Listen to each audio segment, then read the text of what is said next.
Hey, it's Kenny from CampbellFit, back at you with another one. Today we're going to talk about the downside of packing on muscle.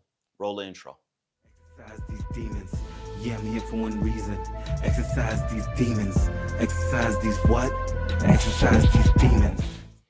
So, we're talking about the downsides of putting on muscle. We're not talking about, what it takes to put on muscle, how long, and yada, yada, yada. There's tons of information about that. You don't need that from me. We're going to talk about the downsides, the stuff that I discovered on my own and no one prepared me for it at all, right? So you're probably looking at me and saying like, dude, you're not even that big, right? You're not that swole. I was 155 pounds and I went up to 185 in shape. And then I went up to 200. Currently, right now, I'm 200 pounds, right? So going from 155, completely skinny, ribcage xylophone, bird chest, to what you see now, big difference, right? Um, I wasn't prepared for the way things changed and a lot of the BS that came along with it. So, right off the bat, wardrobe. Your clothes are going to change. Not just, oh, you got to buy bigger sizes.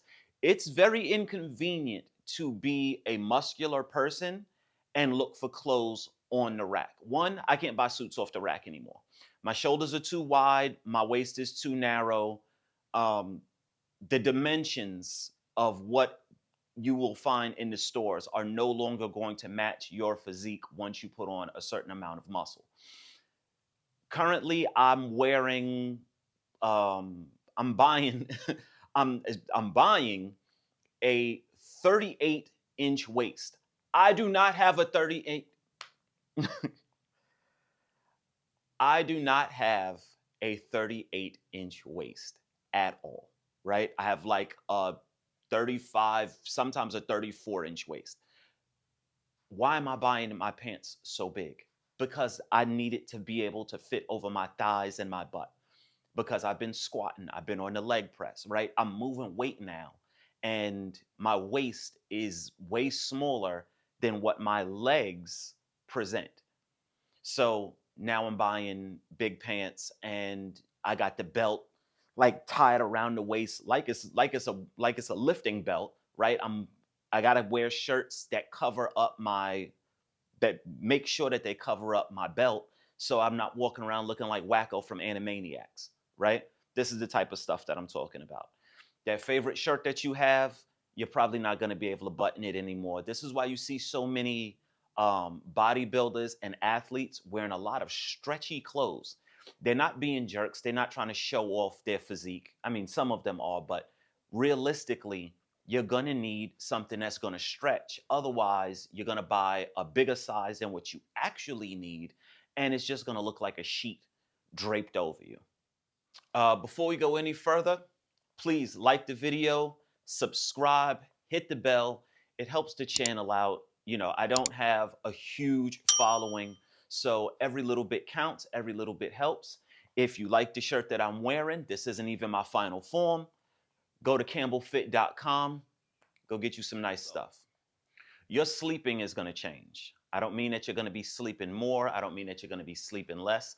I mean the way you sleep is going to change. The position in which you can sleep comfortably is going to change unless you make other changes and adjustments. So when you lay flat on a bed, right? If you have a firm mattress, let's start there. If you have a firm mattress, when you lay flat on the bed, the top part of your back is touching, and then your butt is touching, and there's like the arch in your back. That gets much more pronounced as you start to put on muscle and slim down, right? So now your butt's touching, the top of your back is touching. There's a big arch there where unless you have a very soft or pillow top mattress, there's no support there. That's going to create back pain. And then you have your butt touching, and then your hamstrings, and then your calf. Well, your knee is now suspended. This is now going to create additional pain in the knees. If you're a person that sleeps on your stomach, well, your quads are now touching, and then like maybe part of your calf or your toes or whatever. Either way, you're going to start to notice that for no reason you're waking up with knee pain. It has nothing to do with the way that you're lifting. It has nothing to do with not stretching afterwards. It's the position in which you're sleeping because your physique has changed and your mattress is not being accommodating to that. So this is yet again something else that you're going to have to think about. You might have to chuck that firm mattress, go get you a pillow top, get you a mattress topper that is a lot softer and can accommodate the way that your body is shaped now. Otherwise, enjoy the back pain, enjoy the knee pain. Your personality and public perception of you. I'm not going to sit here and make it seem like I don't have a really weird sense of humor. I know that I have jerky tendencies. It's just the way that I've always been because I could get away with it. I was 155 pounds. My little jerky comments came off as cute and snarky or charming. And as you start to put on muscle, a lot of the things that you think are funny or that other people think are funny or are accepting to, that goes out the window because it's one thing when you have, like a real tongue-in-cheek sense of humor and you're smaller than everyone to you having the same type of sense of humor and you look physically imposing. It comes off as you being a jerk, as you being a bully. So before you decide to get in the gym and really pack on that muscle, this is something that you really want to think about. Does your personality match what you are going to look like with an extra 10, 15, 20 pounds of muscle on you? Can you get away with these same things that you've been doing and saying if you were built like The Rock? You know what I'm saying? Um, People are going to automatically assume that you're an asshole because you are big and brolic and ripped. People just are going to assume that you are a jerk. And if your personality isn't stark contrast to that, if you don't go out of your way to show that you are a caring and nice person, um, or at least give people a chance to warm up to you and get to know you before they start to see that side of you, it could be very inconvenient and troublesome. Lack of empathy. Coming right off the heels of what I said, putting on muscle, the way your personality is perceived, the way people see you changes. Um, you'll start to notice that people have a lack of empathy for you.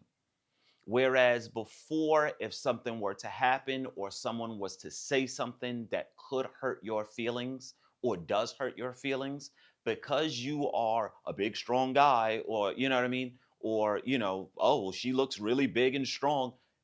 People don't understand that your physical appearance is not your emotional appearance. You still have feelings. And unfortunately, because you're putting up 225, 325 on the bench, because they know that you're like leg pressing 800 pounds, you're squatting 450 or whatever, right? Just your physical appearance makes people feel as if you're bulletproof to everything physically, emotionally, and mentally.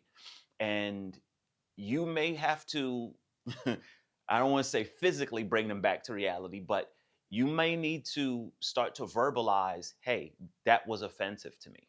That's not okay. And it can be uncomfortable for you.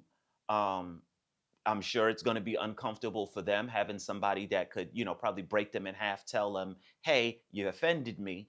But this is something that needs to happen. Just because you look a certain way and you've, achieved a certain physique, it does not mean that your mentality and emotions have somehow dissipated along with the fat that, you burned. It's not okay. And I wasn't prepared for this at all. Like I said, I'm not a huge guy. I'm only 200 pounds. I'm really not that big, right? Um, it was very, very unsettling to see how many people felt like it was okay to touch me. Um, the amount of people that will come up to you and start to ask you about your workouts and your gym routine and, what are you taking, how much you're lifting. And they're not just coming up and asking you about it, they're touching you, right? Like they'll they will put their hands on your chest. They will grab your arms. You could be with your lady, you could be with your girlfriend, you could be with your boyfriend. People almost have no couth when they see someone who is in shape. You would never walk up to a woman with a large chest and be like, wow, you got great genetics. No, that's not okay. So, what makes people think that it's okay to just walk up and start touching people's arms and start a conversation? Or it's really weird. It makes me very uncomfortable in a lot of places. Um, but it is something that happens. And I'm sure if you have experienced any of these, drop down in the comments. I'd love to hear about it. I know for a fact that if you are a bodybuilder and like you're like swole to the gills, right? It looks like you just came out the Arnold Classic. I know people are walking up to you and touching you, and it's nuts. But that's 5 things that I've noticed when building muscle, putting on muscle, that was never told to me. I was not prepared for it. I'll be back with another video soon. The Chicago National Golden Gloves Masters boxing tournament is coming up. That's a mouthful. That's coming up soon. It's in like a week or so. So I'm definitely going to be filming there. I hope to be able to come back and let you guys know that I stacked up some victories, and just take care. See you soon. I suggest you breathe easy, I get all mine from the gutter. I suggest you breathe easy, I get all mine from the gutter. Yeah, I'm here for one reason. Exercise these demons. Exercise these what?